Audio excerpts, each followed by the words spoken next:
Ir 18. novembris, mūsu valsts dzimšanas diena. Esmu par to aizdomājies. Un, protams, ka gribu jūs visus pirmkārt sveikt šajā dzimšanas dienā, bet novēlējumam ir šis pārdomu ceļš. Proti mūsu valsts gan tapšanas,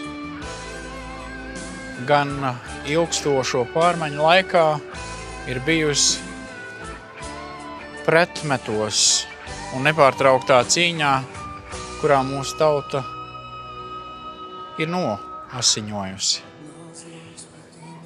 Ja atskatāmies pašā tapšanas laikā, tikai mazliet pietrūka, lai Stučka vinnētu Latviju un būtu bijusi pavisam cita republika. Varbūt, ka tā būtu jau uzreiz inkorporēta Padomju Savienībā. Pagāja 20 gadi, un mūs tur ievilka ar varu.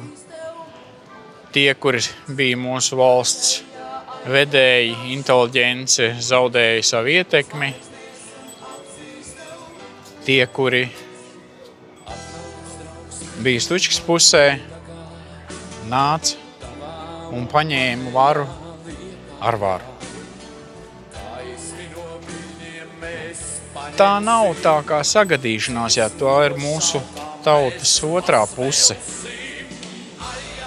Tas ir stāsts, ka mums vienmēr ir bijusi cīņa par varu, un nav stāsts tikai par nodevējiem. Ir stāsts par divām tautas daļām, kas vienmēr ir cīnījušās par Latviju. Tikai katrām ir bijusi sava ideja un sava metode un savs mērķis. Ja skatāmies 90. gadā, kas tad pārņēma Latviju? Es teiktu, ka tie bija Stučkas pēcnācēji un šī te otrā puse, kas bija paņēmusi varu ar varu, bet viņi nobalsoja par brīvu Latviju, un viņi pārņēma šo varu un saņēma arī visus varas grožus un arī augļus no tā. Daudz varētu teikt, ka mums ir nepieciešama smaga lustrācija un tur būtu liela daļa taisnības. Man tikai ir piebilde par to, vai mēs vairs to varam atļauties. Vai mēs varam atļauties vēl zaudēt savus tautas locekļus. Vai mēs vēl varam atļauties zaudēt bērnus un nākotni. Tādēļ, ka vieni uzvar un otri zaudē. Manuprāt, ka ir pienācis laiks beidzot vienoties zem kādas vienotas zīmes, kas nav gluži politiska. Man aiz muguras ir Liepājas bērnu rotaļlaukums.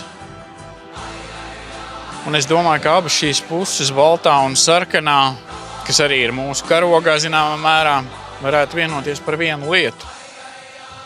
Par bērniem.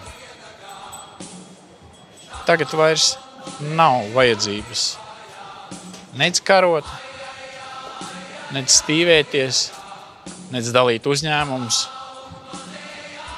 Šobrīd mans novēlējums Latvijas valsts dzimšanas dienā, lai mums visiem būtu bērni.